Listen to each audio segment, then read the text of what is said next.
How you doing? Welcome back to the channel, Canadian Classic Car Garage, CDN Classic Car Garage. I've had a couple of videos up already. If you haven't checked them out, there's a couple of intros of this Mustang and one of it running. It sounds pretty good. Today's video is going to be about some future mods that I want to do to the Mustang. As I talk through each of them, if you feel you want to provide some comments or feedback about a brand or maybe some tips on how to install, I'm welcome to any comments that you have. Comment below and I'd really appreciate it. So let's talk about the interior. There isn't much to do in the interior. The last video I did talk about the steering wheel. It is a Grant steering wheel. It's a foam type grip. But CJ Pony Parts sells kind of a Shelby style, but it's not that wood grain or that light colored wood. It's a black wood with the finger grips on the back. It's something I'm going to consider. But for now, this Grant one is going to stay there. I thought about adding a console here. I used to have one. It's in pretty rough shape. I could probably clean it up and put it back in, but the one thing that most Mustangs are lacking are cup holders. But the console that I do have is from a '67 Mustang. It still doesn't have console or cup holders, but that's okay. The other addition that I'd like to add, and it's not just in the interior, but it's under the hood and the interior, is air conditioning. I'm not interested in the under dash mount. If I do put air conditioning in here, it'll be an original style, aftermarket, but original, AC heater box, proper ducting, put the vents where they were original when you could order AC.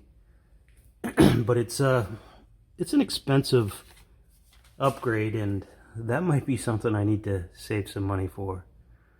The other thing I thought of, and I've seen a couple people have done that, is in this gauge cluster, they've upgraded the bulbs to an LED bulb, which helps it, especially at nighttime. So I've had this apart before. It's pretty simple. That's something I might consider too. But other than that, the interior is pretty original, so I don't foresee any more changes inside, unless you have any suggestions. Exterior wise, it's mostly things you can't see right now. The front suspension. Over the years, I've changed out like a tie rod end or a lower ball joint. But the upper control arms and the springs are original. Shocks are probably due for a change. They were done maybe 10, 15 years ago.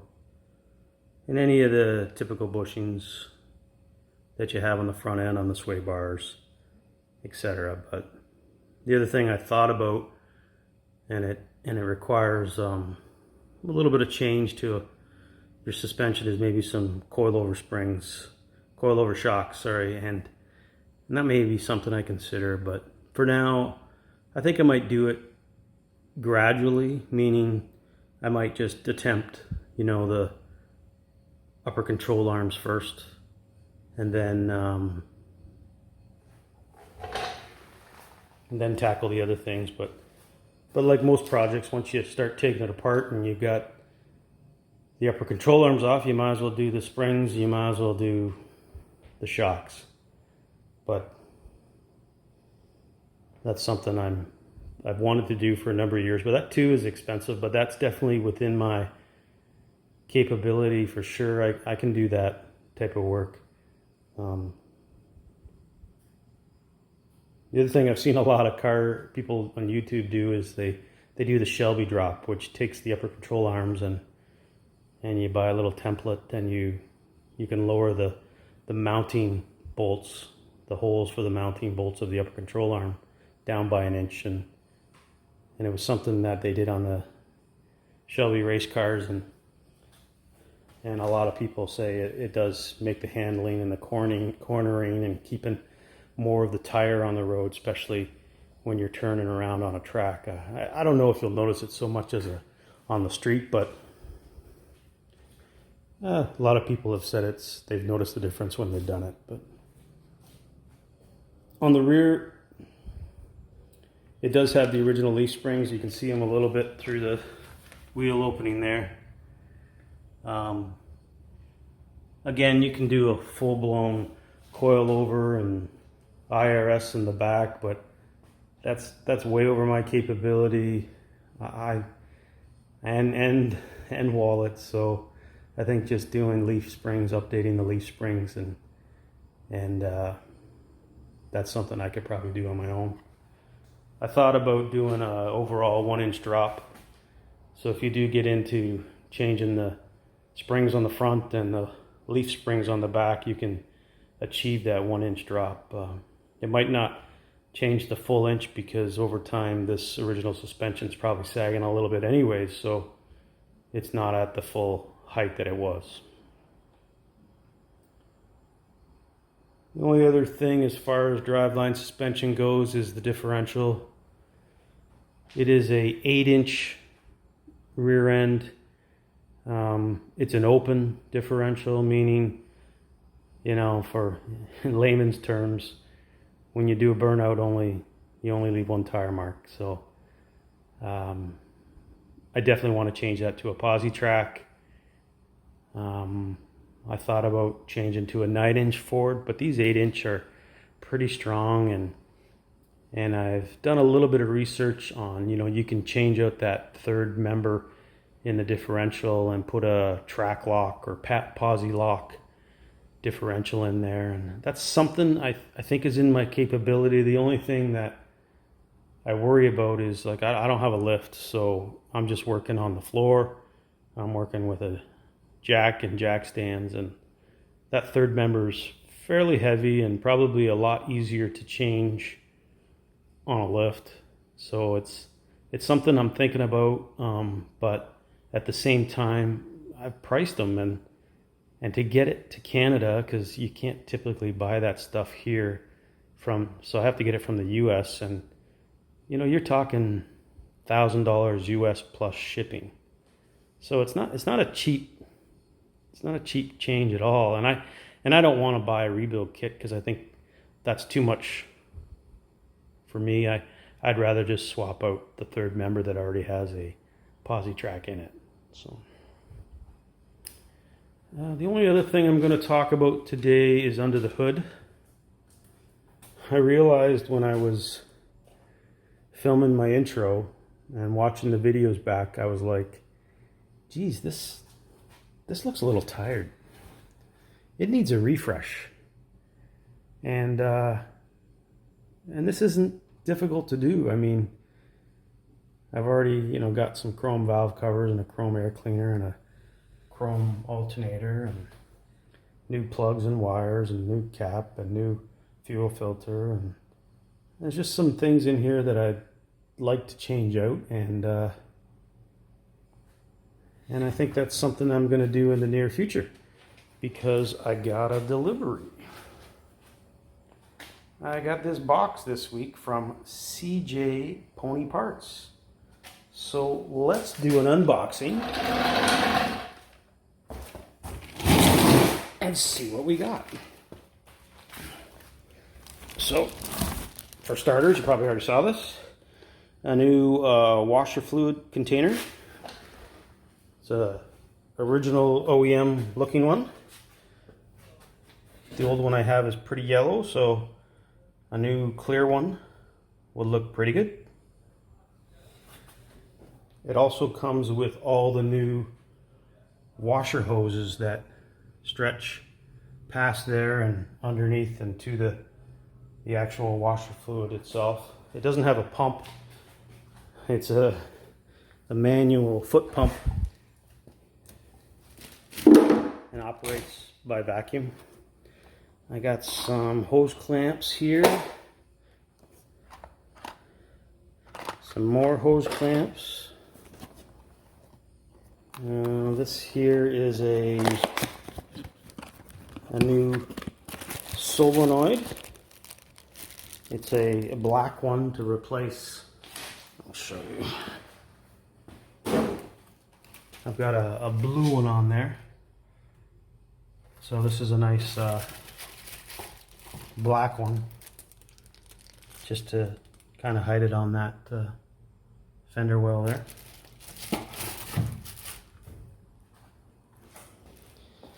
What else have we got in here? I've got some heater hose cover. And I thought this was probably the easiest way to kind of hide the look of these red heater hoses. And I thought, you know, maybe it's time to change them. But if you're familiar with the Mustangs, when you look back in here, the heater hose goes through the firewall and you clamp it to the heater core inside the interior. So not a great design. I know you can buy heater cores now with an extended outlet and inlet pipe so that you could put the clamps to the outside. But I don't have that. So this is it's a wrap. I just undo this end here and feed them up and cover them up, and I picked this black wrap and should hide those hoses fairly nice.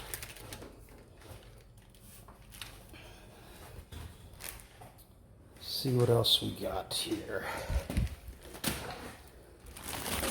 Well, these are I mentioned these are the washer hoses, and the white T there that connects them all.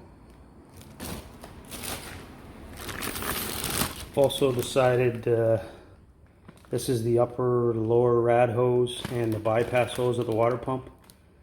I figured the hoses that I have don't look bad. I just figured it was time to change.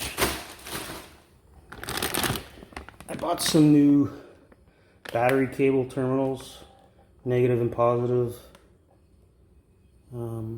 These again were more of a original look too. I'll show you what's on there now. I'm not too happy about the way the battery looks, but I wanted to change out those cables, make the positive a red one and the black one goes all the way down to the frame there, so I can change that out to clean up this area. I bought something else for the battery as well. It's in this box, but we'll get to it.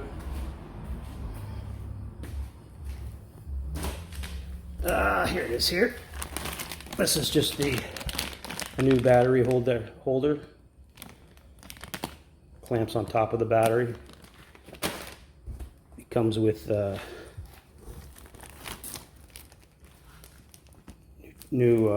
battery holder also comes with the metal arms that go down to attach it to the battery tray. This original overflow tube, it's got that yellow look here, so I can't leave it. It's still pliable a little bit, but I don't like the yellow, so I bought a black one. So I can add that. That yellow hose won't stand out. What else did I get here? Oh, I bought a new Scott Drake master cylinder chrome cap. Comes with the gasket and the locking arm. I've got, I'll get a light on it. I've got just the original master cylinder that got painted black, but over time from checking the fluid, it's all worn away. So I'll just pull the cap off and put a nice chrome one on. That'll clean that area up. Just a few more things. These are the battery holder studs, call it, to the battery tray, so they can go on that holder. I bought these. These didn't come from CJ Pony Parts. These came from Amazon. But these are spark plug wire separators. They're aluminum ones with set screws in them. I just wanted to clean up this area here. When you look at it from the front, I kind of want the spark plug wires all coming out you know, in this direction and then down the shock tower, and the same on the other side. So those, I have these Ford ones here, but these aluminum ones I think are much better, and I'm going to install those just to clean up the wires.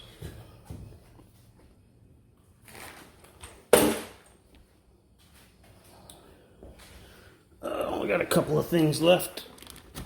This here is this is for my upper control arm on both sides.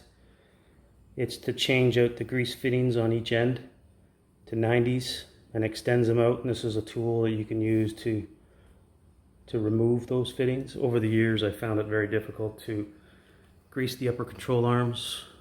I kind of think either they're not accepting grease or the grease fittings just need to be changed. And throwing on this 90-degree setup with the longer grease fittings on here, should help, and maybe I can get some grease into those. It's been a while since they've been greased, the upper control arms. The last item I purchased was a new antenna for the radio. This is an 8-inch one. It's a billet one. You can see in the package it's a smaller one. I'm going to do a separate video on that altogether, but you can see the original one. It's down all the way, but if I pulled that antenna up, it would go way up. And that's how they came originally.